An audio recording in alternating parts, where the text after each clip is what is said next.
Greetings, New Zealand naturopath Eric Bakker, author of Candida Crusher, formulator of the Candida range of dietary supplements. Thank you so much again for checking out my video. And thank you also for all my fans out there, all my emails I'm getting. We're getting lots of good comments on YouTube. We're getting lots of comments on Facebook, yeastinfection.org. We're getting some nice feedback. I'm also now a member of various closed group communities on Facebook. So one recently that I've joined up is the Swedish group. So that's a Candida Cleanse Sweden, and we've got I think about 2,500 members on that Facebook page. So I'm quite happy to be part of different Facebook forums. If you're involved in any Facebook, please let me know. We've got a question here, an email question from a lady called Linda Dearsley, and Linda lives in Connecticut in USA. And Linda is asking me about the different colors of stool. What do they mean? She's a bit alarmed because her stool sometimes is quite a light color, and she wants to know what the heck that means. So I was going to call this video the 50 Shades of Poo, but I thought I'd better not do that because it might offend a few people. So instead of calling it the 50 Shades of Poo, we're just basically going to call it, what's wrong with my stool? It's a funny color. Right. So let's talk a little bit about different colors of stool. Normally a bowel motion will be a brown color.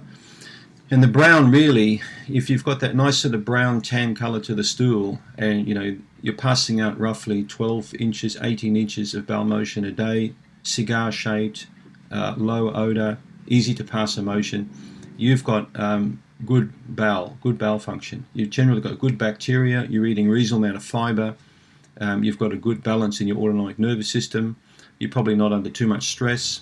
Stress has a significant effect on the shape of the stool.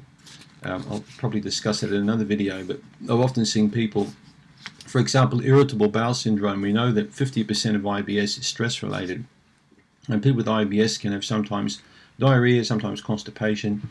People with normal bowel like me will generally have a bowel motion in the morning and generally have a bowel motion in the afternoon. I consider 2 bowel motions a day to be quite good, very good indeed. A good friend of mine who practiced in Africa for many, many years and then went over to the UK or to Ireland to practice, noticed massive changes in what he found in bowel function with people. Indigenous people living in underdeveloped countries eat 5, 6, 7, 10 times more fiber than people who live in the Western developed nations. So consequently they pass out more bowel motions, cleaner motions, smaller motions, more frequent motions, and they don't have to wipe their bum, because they've got a clean sort of dry stool. In the Western world, we're one of the very few creatures that actually use toilet paper well, probably the only creature. You don't see dogs or cats wiping their bottoms with toilet paper, or certainly wouldn't see birds or any animals doing it. The humans have got this funny desire every time we go grocery shopping to throw the toilet paper in the shopping trolley and, to use that. So I hope this isn't embarrassing you too far. Part of my job with patients is to talk a lot about poos and urination and stool odor and all that sort of stuff. So I don't find that foreign. So my apologies if you're getting offended by this, but it's all part of normal human health, is to have a good bowel motion. So, and I can tell you there's nothing more satisfying than having a good poo, getting up and feeling like you've cleaned right out. It's really a sign of good health is to have good bowel function. So the brown color, as I mentioned before I got off track, is really what happens. Red blood cells die, and they form part of the bile pigment, which gets produced by the liver and stored in the gallbladder. So bile is secreted into the small intestine during the digestive process. So bile, an increase or decrease in bile can certainly change the color of the stool. Excess bile can make it greasy, yellowy sort of color, greeny color sometimes.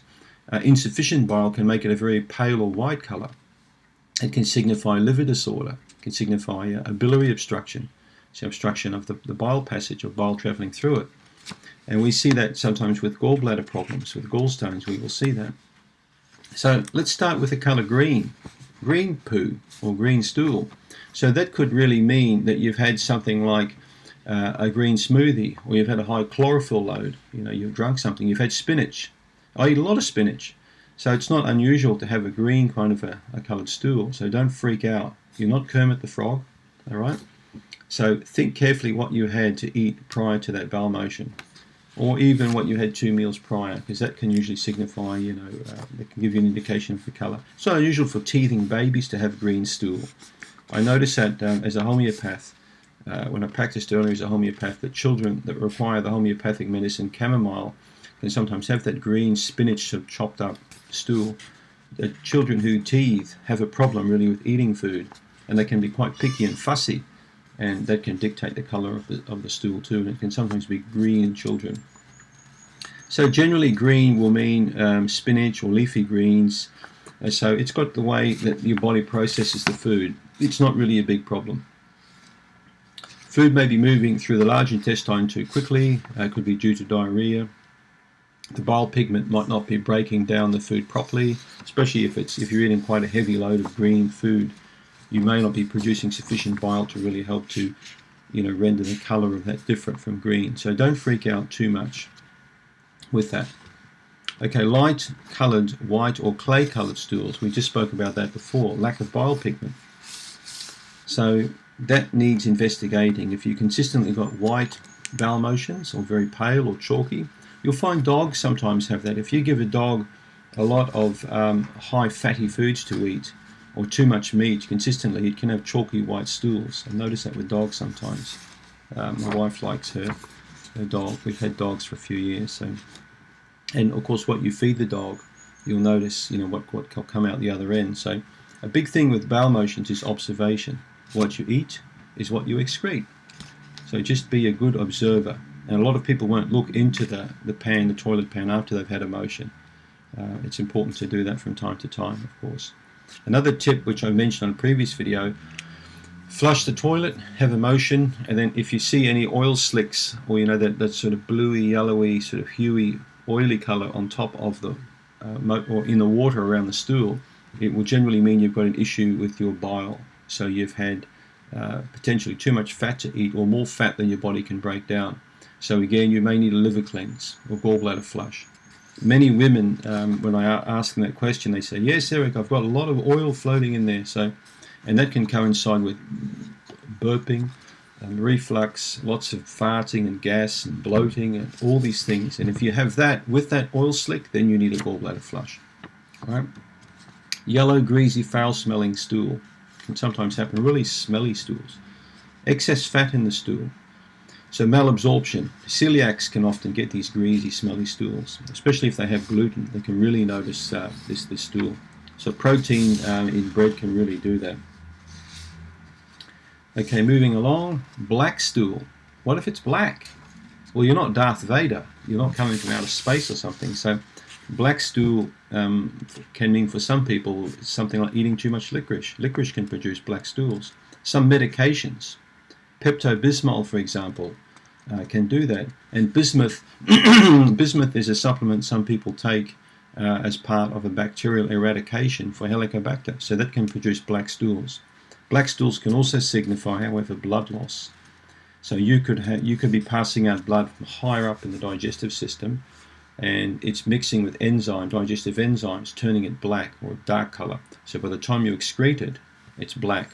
If you're passing out red in the stool, especially around the outside of the stool, it's more likely to be a hemorrhoid. So red in the stool, be careful. If you see red particles in the stool, it could be bits of tomato. It's not uncommon. Sometimes people email me, I've got liver flukes, I've got weird stuff crawling in my stool. And when they tell them to look at it carefully, it could be little bits of rice that they've just swallowed that weren't digested properly, bits of corn or bits of tomato. So be careful not to think that you've got some evil bugs crawling inside your digestive system. It may be that you haven't chewed food properly. You've got to really chew food properly. Chew, chew, chew, chew, chew. All right, that will help to break down the food properly and help to mix with enzymes so you'll digest it and absorb it properly and excrete the waste properly. So chewing will be good pooing, if you know what I mean. All right. So bright red, bleeding in the lower intestine, a large intestine particularly, or the rectum, often from hemorrhoids. Okay. Red food colouring can do it. Beets is a classic. If I eat beets, I'll even urinate out a red colour. Okay.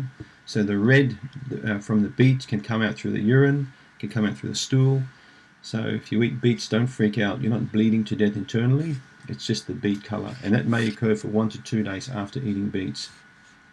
Drink mixes sometimes can also create that problem. I think we've gone through just about everything. The red stool.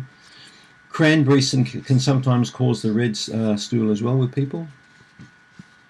So I think that gives you a little bit of information there for the person who asked me that question. I hope that gives you a satisfactory reply to the colours of stool. One of my favourite sayings: small stools, big hospitals; big stools, small hospitals. I'll leave you with that. Thanks for tuning in.